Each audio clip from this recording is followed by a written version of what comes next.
Next month మా కూతురు పెళ్ళింది. మా చిన్ననాటి దోస్తు హైదరాబాద్లో జాబ్ చేస్తున్నాడు. వాడిని 1,00,000 రూపాయలు అప్పడగాలి. సురేష్ సురేష్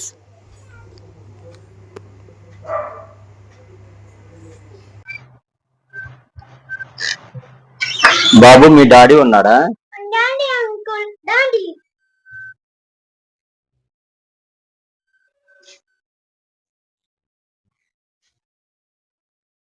చెప్పు రంగయ్య మామ, ఇటు వచ్చిన.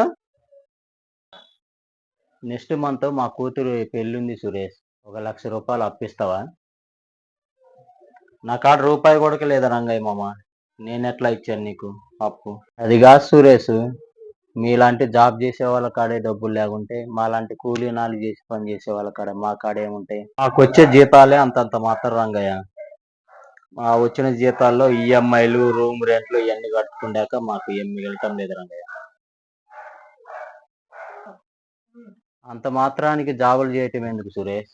నాతో పాటు వచ్చి గొర్రెలు కాసుకో సురేష్.